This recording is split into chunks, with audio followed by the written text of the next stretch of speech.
Hello friends, अगर आपने भी अपना रेंट दिखा रखा है ज्यादा तो ये गवर्नमेंट की पकड़ में आ सकता है और आपके पास भी 133(6) का नोटिस आ सकता है। रिसेंटली हमारे क्लाइंट के पास 133(6) का नोटिस आया है जिसमें उन्होंने रेंट के रिगार्डिंग काफी सारे क्वेश्चंस पूछे हैं।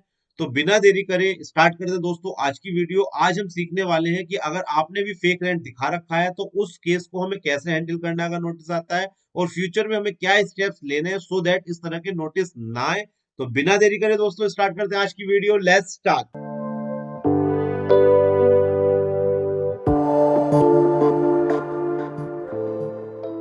सबसे पहले इस केस को समझ लेते हैं, बेसिकली केस क्या है। देखिए जनरली क्या होता है, जो सैलरीड एम्प्लॉयज होते हैं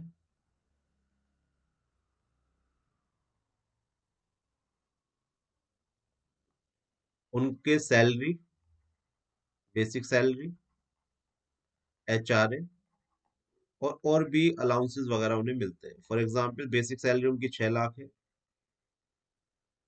एचआरए उनका 2 लाख हुआ।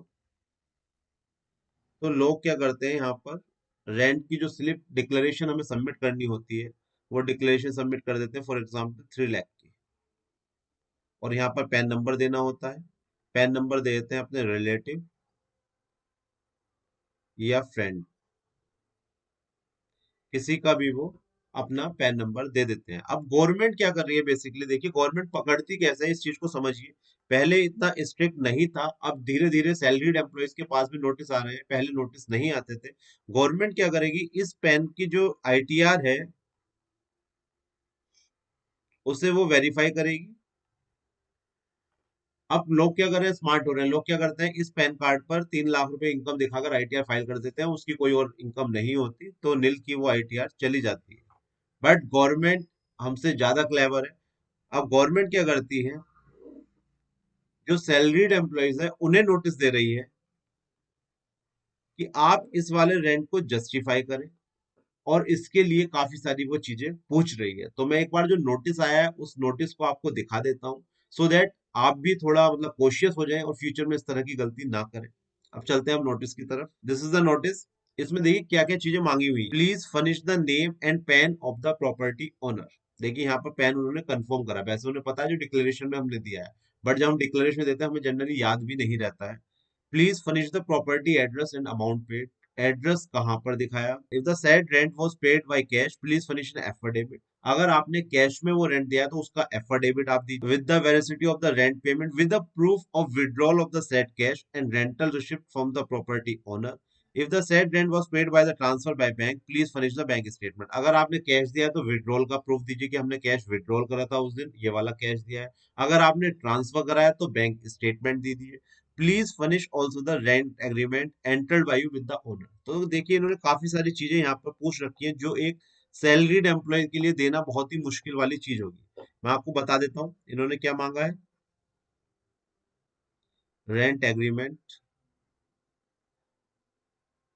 एड्रेस,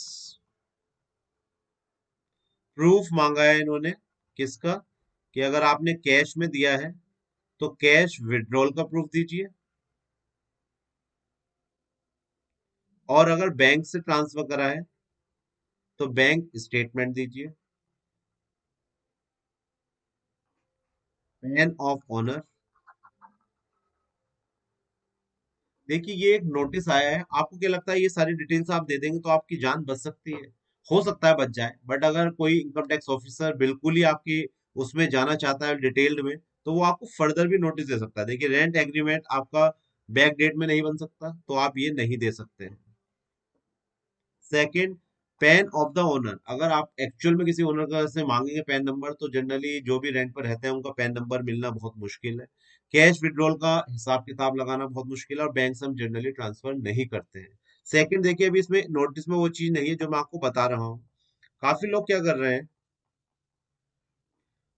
उनकी जॉब दिल्ली में चल रही है। एग्जाम्पल, फॉर एग्जाम्पल आपकी जॉब दिल्ली में चल रही है, आप दिल्ली में रह रहे हैं। आप अपने मम्मी या पापा का पैन नंबर दे देते हैं, और मम्मी के नाम पर एक्चुअल में कोई घर है ही नहीं, रेजिडेंट हाउस एक्चुअल में है ही नहीं। या सेकंड केस हो सकता है, उनका रेजिडेंट हाउस आपका सेकंड प्लेस पर हो जहां पर आप जॉब नहीं कर रहे हैं, तो ये चीज भी देखिए पकड़ में कैसे आ सकती है। वो रजिस्ट्री की कॉपी तक आपसे मांग सकते हैं, या डायरेक्ट ओनर को वो नोटिस देकर, अगर आपने पैन नंबर दिया है उससे वो मांग सकते हैं कि आपका रेजिडेंस हाउस कहाँ है। सेकंड, वो आपकी कंपनी वालों से पूछ सकते हैं कि भाई इनकी पोस्टिंग कहाँ पर थी, तो आप यहाँ पर भी पकड़े जा सकते हैं। और क्या गलती कर रहे हैं, देखिए एक्सपेक्टेड रेंट जो है उस एरिया का on the higher side for example 30,000 है, और आप यहाँ पर शो कर रहे हैं 80,000,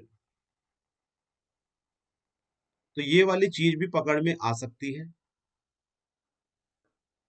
तो इन सब प्रॉब्लम का सॉल्यूशन ये है कि you have to be honest, आपको ऑनेस्ट होना पड़ेगा, और सब चीजें बिल्कुल सही देनी पड़ेंगी। जैसे ही आप जॉब स्टार्ट करते हैं, कहीं पर रहते हैं, रेंट एग्रीमेंट बनवाइए, पेमेंट बैंक के थ्रू करिए, पैन ऑनर का लेकर रखिए। तो इसमें क्या है, आपके पास सारी डिटेल आ जाएंगी, और ये सारे डॉक्यूमेंट्स आपको 8 इयर्स तक कम से कम संभाल कर रखने हैं, क्योंकि इसका नोटिस आने वाले 8 सालों में, इनकम टैक्स के रिकॉर्ड्स 8 साल तक मेंटेन करने होते हैं, फ्यूचर में आ सकता है। तो इट्स बेटर कि आप इन्हें स्कैन करके अपनी मेल आईडी वगैरह पर रखें। तो रेंट एक एक ऐसी चीज थी जहां पर लोग सबसे ज्यादा बेनिफिट उठा रहे थे, बट गवर्नमेंट ने इस चीज को प्लग कर लिया है, और अब आपके नोटिस आने स्टार्ट हो गए हैं। तो अब ये जो नोटिस आएंगे, इस केस में देखिए हमें क्या करना है। सेकंड, अगर आपका सब कुछ सही है तो आप रिप्लाई करिए, reply is the best option. अगर आप सही नहीं है तो आपको सेक्शन 133(6) में जो इंफॉर्मेशन मांगी है, इसके बदले आपको क्या करना है, अपनी आईटीआर यू फाइल करनी है, प्लस ये जो रेंट था इस रेंट को पूरी तरह हटा देना है, और इस पर टैक्स डिपॉजिट करना है,